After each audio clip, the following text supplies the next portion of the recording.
లోకంలో ఒకసారి ఇంట గెలిచి రచ్చ గెలువు. ఎందుకంటే ఇంట గెలువు అన్న మాటకు అర్థం ఏంటంటే అసలు నీ ప్రేమ నిలబడడానికి పరిమితంగా భగవంతుడు కొంతమందిని ఇచ్చాడు. ఏం చేస్తావో చూద్దాం. ఆ సంఖ్య పెరిగే అవకాశం లేదు.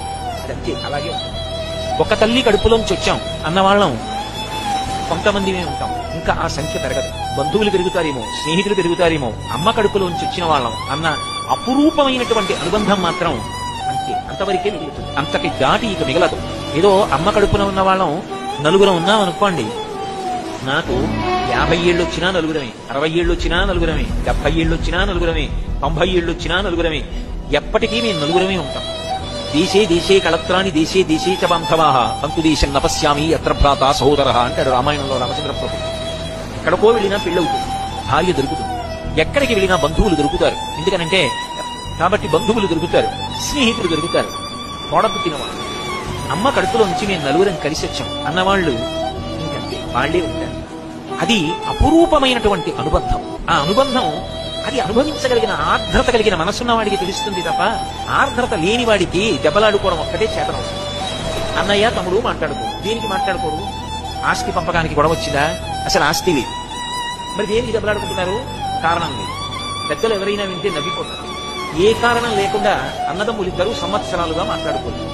అప్పుడు ఏమి యోగ్యత? లోకంలో ఒకసారి ఇంట గెలిచి రచ్చ గెలువు. ఎందుకంటే ఇంట గెలువు అన్న మాటకు అర్థం ఏంటంటే అసలు నీ ప్రేమ నిలబడడానికి పరిమితంగా భగవంతుడు కొంతమందిని ఇచ్చాడు. ఏం చేస్తావో చూద్దాం. ఆ సంఖ్య పెరిగే అవకాశం లేదు.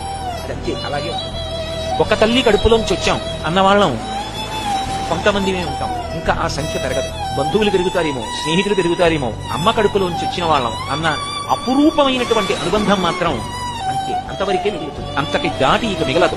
ఏదో అమ్మ కడుపున ఉన్న వాళ్ళం నలుగురం ఉన్నాం అనుకోండి, నాకు 50 ఏళ్ళు వచ్చినా నలుగురమే, 60 ఏళ్ళు వచ్చినా నలుగురమే, 70 ఏళ్ళు వచ్చినా నలుగురమే, 90 ఏళ్ళు వచ్చినా నలుగురమే.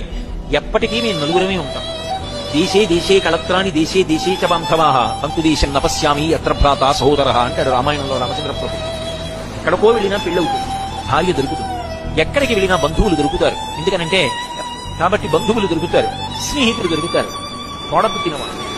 అమ్మ కడుపులోంచి మేము నలుగురం కలిసి వచ్చాం అన్నవాళ్ళు ఇంకంతే, వాళ్లే ఉంటారు. అది అపురూపమైనటువంటి అనుబంధం. ఆ అనుబంధం అది అనుభవించగలిగిన ఆర్ద్రత కలిగిన మనసున్న వాడికి తెలుస్తుంది తప్ప ఆర్ద్రత లేని వాడికి దెబ్బలాడుకోవడం ఒక్కటే చేతనవుతుంది. అన్నయ్య తమ్ముడు మాట్లాడుకో, దేనికి మాట్లాడుకోరు? ఆస్తి పంపకానికి గొడవ వచ్చిందా? అసలు ఆస్తి లేదు, మరి దేనికి దెబ్బలాడుకుంటున్నారు? కారణం లేదు.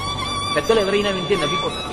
ఏ కారణం లేకుండా అన్నదమ్ములిద్దరూ సంవత్సరాలుగా మాట్లాడుకోలేదు. అప్పుడు ఏమి యోగ్యత?